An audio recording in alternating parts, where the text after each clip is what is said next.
다 함께 찬송가 341장 함께 찬양하도록 하겠습니다. 찬송가 341장입니다.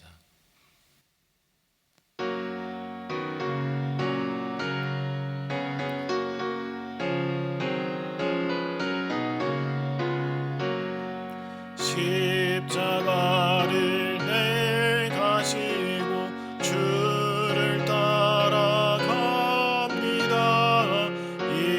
이제부터 예수로만 나의 보배 삼겠네.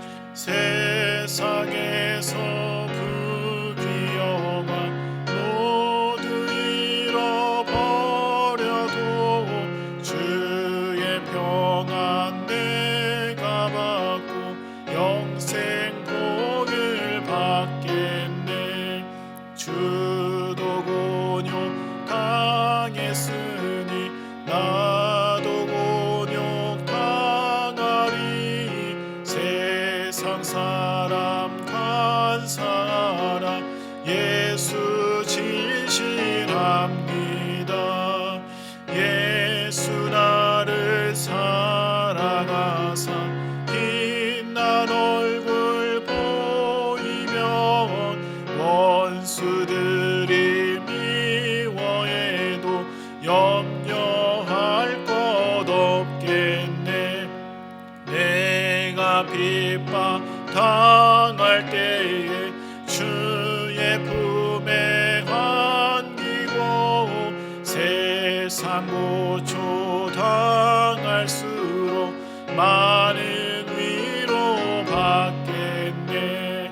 주가 주신 기쁨 외에 기뻐할 것 무엇냐. 주가 나를 사랑하니 기뻐할 것뿐일세. 아멘. 네, 우리가 볼 성경 말씀은 고린도전서 1장 18절 말씀입니다. 우리가 함께 볼 성경 말씀은 고린도전서 1장 18절 말씀입니다. 제가 말씀을 봉독하도록 하겠습니다. 십자가의 도가 멸망하는 자들에게는 미련한 것이요 구원을 받는 우리에게는 하나님의 능력이라. 아멘. 네, 여러분, 이틀 전에 한국의 대통령 선거가 끝났습니다. 저는 정치나 누구를 지지한다거나 하는 그러한 이야기를 하려고 여러분들에게 말씀을 꺼내는 것이 아니라 이 권력의 자리에 대해서 이야기를 하려고 말을 꺼냈습니다. 이제 한국은 새로운 대통령을 통해 국정 운영을 해나갈 것입니다. 그러면 전임 대통령은 그 자리를 내려와야 합니다. 더 있고 싶다고 해서 그곳에 더 있을 수 있는 게 아니다라는 말씀입니다. 이처럼 권력의 자리는 그 자리에 있을 때에야 힘을 발휘하게 된다라는 말씀입니다. 그 자리를 내려오면 힘을 잃고 만다라는 그러한 말씀입니다. 그리고 정권 교체 시기가 되면 집권자는 몸을 사리는 그러한 모습을 보이게 됩니다. 또 혹시라도 불미스러운 일이 생겨서 정권을 이양하기도 전에 그 자리를 내려와야 되는, 뺏기게 되는 그러한 일이 될지도 모르기 때문에 그렇게 몸을 사리게 된다라는 것이죠. 그러면서 그들은 점차 차츰적으로 그 정치의 영향력을 상실하게 되는 그러한 모습을 보여주게 된다라는 말씀입니다. 그런데 예수님을 보면 예수님은 살아계셔서 영향력을 펼치신 것보다 십자가에 못 박히셔서 돌아가신 후에 더 많은 그러한 영향력을 행사하고 있는 것을 우리가 보게 됩니다. 주님의 이 십자가는 멸시받는 자리, 경멸당하는 자리, 그리고 또 조롱받는 그러한 자리였다라는 말씀입니다. 주님은 그 자리에서 가진 모욕을 다 받으셨는데 십자가는 이처럼 수치의 상징을 나타내고 있는 그러한 모습을 보여주고 있습니다. 죄수들의 그 죄의 그 대가를 치르는 것이 바로 십자가다라는 그러한 말씀입니다. 그러나 주님은 죄가 없으신 분으로서 그 십자가에 죽으시고 또 그 죽으신 것을 통하여서 우리를 구원하시는 그러한 은혜를 우리에게 내려주신 분이시다라는 말씀입니다. 성경 말씀 창세기 22장에 보면 아브라함이 이 100세에 낳은 그 이삭을 바치려고 모리아 산으로 올라가서 또 아들을 죽여 그 제단에 놓이려고 할 때 그때 하나님께서 황급히 그 아브라함을 막는 그 모습을 우리가 알 수 있습니다. 그리고 그 수풀에 걸린 그 어린 양을 통해서 제사를 드리도록 하나님께서 배려하신 그 모습을 우리가 기억합니다. 이 어린 양은 이 출애굽 직전에 행했던 그 유월절의 어린 양과 같이 훗날에 많은 사람들을 위해서 대신 죽으신 그 대속제, 그 예수님을 상징하는 그러한 모습을 우리가 알 수 있게 됩니다. 그래서 요한은 말합니다. 이분이 세상 죄를 지고 가는 그러한 어린 양이다라고 세례 요한이 말합니다. 요한복음 1장 29절에 있는 말씀인데요. 요한이 예수께서 자기에게 나아오심을 보고 이르되 보라 세상 죄를 지고 가는 하나님의 어린 양이로다. 예수님은 세상 사람들과 다르셨다라는 것을 우리가 알 수 있습니다. 살아서 그 영향력을 행사하시기 위해서, 또 그것을 이루기 위하여서 이 땅에 오신 분이 아니라 죽기 위하여서 이 땅에 오신, 그리고 목적부터가 다른 분이다라는 것을 우리가 성경 말씀을 통해서 그것을 깨닫게 됩니다. 그래야지만 인류를 구원하는 일, 또 죽어가는 영혼을 살리는 그 일을 예수님께서 하실 수 있기 때문에 주님은 그 길을 택하셨다라는 그러한 말씀입니다. 사람들은 그러한 예수님을 인정할 수가 없다라고 말을 합니다. 하나님의 아들로, 그 신의 아들로서 인간에게 멸시와 조롱을 당하는 그러한 일을 자처하는 그러한 신이 이 세상 가운데 어디 있느냐라는 그러한 말을 하는 것이죠. 그래서 사람들은 십자가를 미련한 것으로 그렇게 치부를 합니다. 그래서 그런 예수를 믿을 수 없다 하고 그들은 그렇게 멸망의 길을 자행해서 선택하고 나아가게 된다라는 그러한 말씀입니다. 그러나 우리들은, 예수님을 구주로 믿는 우리들은 이 십자가를 어떻게 생각해야 되느냐, 이것이 바로 죄인을 구원하는 하나님의 지혜가 된다라는 것을 깨닫고, 또 그렇게 하나님께 감사를 드리고 그 은혜를 하나님의 사랑이라는 것을 깨닫고 그 하나님의 사랑에 감사하는 그러한 모습이 우리 가운데 있어야 될 줄로 믿습니다. 맞습니다, 여러분. 십자가는 하나님의 사랑을 나타냅니다. 하나님은 사랑을 말로만 표현하는 것이 아니라 자신을 내어주면서 그것을 표현하고 계십니다. 아낌없이 주시면서 그 사랑을 표현하는 것이, 그것이 바로 하나님의 사랑이다라는 말씀입니다.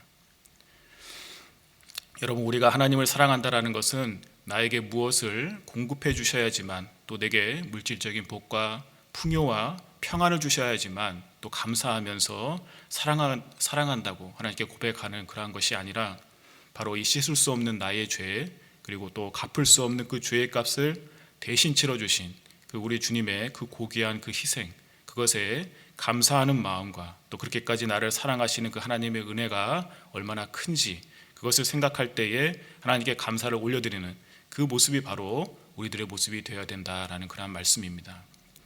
멸망하는 자들은 이것을 모른다라는 말씀입니다. 그것이 예수님을 인정하지 않기 때문에 그렇습니다. 또 그 예수님을 받아들이지 않기 때문에 그렇다라는 말씀입니다. 죽기까지 자신을 낮춘 그 사랑을 그들은 수치라고 생각했기 때문에 그렇다라는 말씀입니다. 그러나 주님은 그 자리를 수치가 아닌 영광의 자리로 그것을 만드셨고 그것을 받으셨습니다. 히브리서 12장 2절에 있는 말씀입니다. 그는 그 앞에 있는 기쁨을 위하여 십자가를 참으사 부끄러움을 개의치 아니하시더니 하나님의 보좌 우편에 앉으셨느니라. 아멘. 주님에게는 이 일이 정말로 기쁜 일이었습니다. 무엇보다도 바라는 일, 바로 주님의 소망이 바로 여기에 있었다라는 말씀입니다. 오직 주님이 기뻐하시는 그 일은 우리가 예수님을 믿고 구원에 참여하는 그 일이 주님이 가장 기뻐하시는 그 일이었다라는 말씀입니다. 여러분, 이 십자가를 믿는 것, 예수 그리스도를 믿고 구원에 참여하는 것은 어렵지 않습니다. 율법을 지키라는 것도 아니고 그 율법 주문에 있는 모든 것들을 다 행하며 그것을 이루라고 명령하는 것이 아니라, 주님께서 베드로에게 하신 그 말씀처럼 나를 사랑하느냐라고 말씀하셨을 때, 물으셨을 때, 그때 베드로의 대답같이 그렇게 주님을 사랑한다라는 그 고백을 하는 것, 그거밖에 없는 것입니다. 주님을 3번 부인하는 죄를 짓고 그 숨어있는 베드로를 다시 찾아가셨던 그 주님을 볼 때, 베드로는 자신의 잘못을 떠올리면서 대답조차 할 수 없는 그러한 상태까지 그가 가게 되었습니다. 그런 그에게 주님께서 말씀으로 찾아오셔서 말씀하셨을 때, 그때 나를 사랑하느냐라고 말씀하셨는데, 지금 우리들도 그 주님의 음성에 대답할 줄 아는 그러한 믿음이 있는 그러한 우리의 신앙의 모습이 되어야 될 줄로 믿습니다. 우리는 지금 우리를 이렇게 찾아오신 그 주님을 어떻게 내가 대할 것인가, 그 주님을 정말로 사랑한다라는 그 고백이 우리의 입술로 그것이 고백되어졌는가 다시 한번 돌아봐야 되는 그러한 시기가 아닌가 생각을 합니다. 우리가 지금 이 사순절의 기간을 지나고 있습니다. 그런데 이 기간은 주님의 고난을 생각하면서 또 많은 사람들이 자신의 욕구를 절제하고 내가 더 사랑하는 것을 멀리하고 주님의 고난에 동참하면서 최대한 경건하게 보내는 그러한 시간이 바로 사순절의 기간입니다. 그런데 저는 여기에 하나 더 얹어서 여러분들에게 말씀드리고 싶은 것이 바로 이것입니다. 이때의 주님의 사랑을 어떻게 우리를 사랑하셨는지 그 사랑을 다시 한번 생각하면서 내가 주님을 사랑합니다라는 그런 고백이 우리들의 마음속 깊은 곳에서부터 그것이 우러나와서 진심으로 그것을 주님께 입술로 고백할 줄 아는 그 고백의 시간이 되어야 될 줄로 믿습니다. 마지막으로 우리는 이 십자가를 온전히 전하고 증거하는 그러한 사람들이 되어야 될 줄로 믿습니다. 제플리 윌슨이라는 사람이 있습니다. 그의 책에 보면 뒤틀린 복음이라는 그러한 책이 있는데 그 책에서는 무엇을 얘기하면은 엉터리 복음, 싸구려 복음, 편의주의 복음에 대해서 그가 이야기를 하였습니다. 엉터리 복음은 예수 그리스도를 개인의 구주로 믿는데 그치는 것, 그리고 또 자기를 부인하지 않으며 헌신이 없는 것을 이야기합니다. 십자가의 복음은 이처럼 엉터리 복음이 아니다라는 그런 말씀입니다. 반드시 그 가운데에는 희생과 헌신이 있어야 된다라는 그런 말씀입니다. 복음 증거는 전도는 길을 가르쳐 주는 것이다 라고 말할 수 있습니다. 내가 그 길이다 라고 말씀하셨던 그 예수님을 소개하는 것, 또 그 예수님을 믿게 하는 것, 나로 말미암지 않고는 아버지께로 올 자가 없다고 하신 그 예수님께로 그 사람들을 인도하는 것, 그것이 바로 그 전도이다라는 말씀입니다. 복음의 능력을 의지하여서 하나님의 지혜이신 그 십자가를 전파하고 또 날마다 믿는 사람들이 더 늘어나는 그러한 교회, 다운이제이 교회가 될 수 있도록 우리가 함께 그 일에 협력하는 사람, 그 십자가의 증거자가 우리 모두가 될 수 있기를 간절히 바랍니다. 우리 모두 이 복음의 산 증거자가 되기를 간절히 바랍니다. 함께 기도하도록 하겠습니다. 주님께서 우리에게 먼저 찾아오셨습니다. 그렇게 우리에게 생명의 길, 구원의 길에 대해서 가르쳐 주셨는데 우리들은 얼마나 주님을 증거하며 주의 복음을 선포하고 있습니까? 하나님, 이제는 우리가 나만 잘 되는 그 엉터리 복음을 소유하는 사람이 아니고 전하고 증거하며 또 주님과 같이 십자가의 고통도 달게 지는 주를 온전히 따르는 참 그리스도인들이 될 수 있기를 소원합니다. 이 사순절의 기간 주님이 당한 그 고난을 우리가 생각하면서 더욱 경건하게 우리가 보낼 수 있게 해주시고 이때 더욱 주님을 사랑한다고 하는 그 고백이 우리의 고백이 될 수 있도록 하나님 도와주시옵소서. 같이 기도할 때에 하나님 이 우크라이나의 전쟁이 하루빨리 종식될 수 있게 해주시고 그곳에 예수 복음이 다시금 선포되는 그러한 귀한 은혜가 있기를 간절히 기도합니다. 감사합니다. 이 모든 말씀을 예수 그리스도의 이름으로 간절히 기도합니다. 아멘. 하늘에 계신 우리 아버지여, 이름이 거룩히 여김을 받으시오며 나라의 임하옵시며 뜻이 하늘에서 이룬 것 같이 땅에서도 이루어지이다. 오늘날 우리에게 일용할 양식을 주옵시고 우리가 우리에게 죄 지은 자를 사하여 준 것 같이 우리 죄를 사하여 주옵시고 우리를 시험에 들게 하지 마옵시고 다만 악에서 구하옵소서. 대개 나라와 권세와 영광이 아버지께 영원히 싸움나이다. 아멘.